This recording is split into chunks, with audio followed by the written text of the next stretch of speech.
Bom, pessoal, continuando aqui, né, de onde a gente parou, aqui na página 254, a gente vai estudar o poeta, o autor Ferreira Goulart, que ele faleceu há pouco tempo, certo? Mas ele é um dos poetas que estão aqui nessa fase dessa literatura contemporânea, atual, né, brasileira. Então, Ferreira Goulart, depois da morte de Drummond em 87, Ferreira Goulart passou a ser considerado pela crítica como o mais importante poeta brasileiro vivo. Como eu disse, ele faleceu há pouco tempo, acho que cerca de 2, 3 anos atrás, eu não lembro agora a data, mas até bem pouco tempo ele estava aqui entre nós, né? Ferreira Goulart, Ariano Suassuna, também já faleceu há pouco tempo. Muitos nomes bons dessa geração contemporânea da literatura brasileira, né? Sua primeira obra, Um Pouco Acima do Chão, data de 49. A atuação de Ferreira Goulart, entretanto, não se limita à poesia. É também um importante crítico de arte e literatura, ele era, né? Aqui na época que o livro foi feito, ele ainda era vivo, ele era, né? E também um intelectual atuante. Em 56, justamente com Lígia Clark e Hélio Oiticica, que são dois nomes da arte contemporânea brasileira, das artes plásticas, certo? Lígia Clark e Hélio Oiticica, participou da primeira exposição de arte concreta que reuniu artistas concretistas no Rio de Janeiro e de São Paulo. Alguns anos depois afastou-se do movimento concretista e passou a fazer uma poesia de caráter mais social. Era a marca dele, uma poesia social. Goulart tem uma vasta produção literária e cultural, vários livros publicados, várias poesias, peças de teatro, enfim, foi da Academia Brasileira de Letras, né?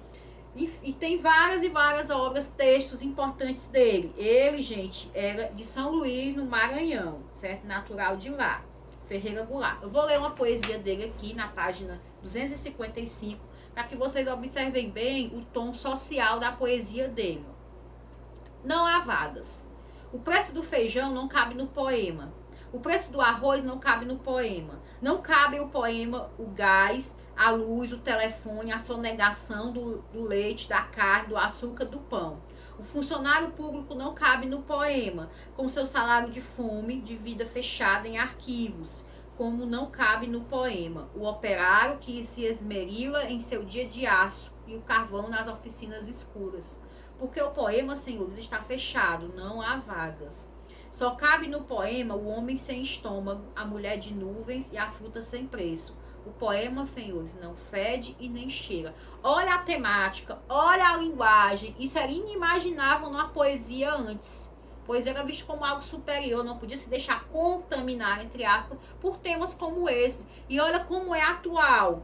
Foi publicado em 63. Olha, ele aqui critica o preço, o custo de vida, o preço das coisas, né? O salário do funcionário público, o operário, que não cabe, quer dizer, não cabem na sociedade. Quando ele quer dizer que não cabem no poema, é que não cabem na sociedade, como se não houvesse vagas, se a poesia e a sociedade estivesse fechada. Então, uma crítica bem atual, certo? Para o que o Brasil vive, né? Viveu nos últimos anos e vive até hoje, certo?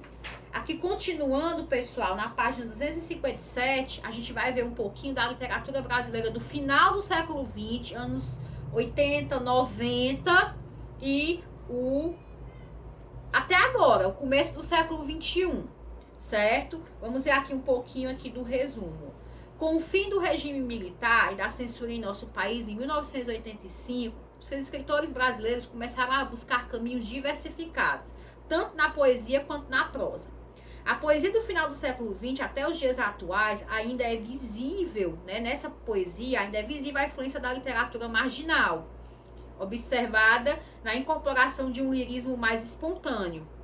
Mas também notam-se temas e procedimentos poéticos que retomam a tradição anterior, Drummond de Andrade e João Cabral de Melo Neto. Então, eles mesclaram no final do século XX, passado o período da ditadura, pós-redemocratização do país, né, estabilidade econômica,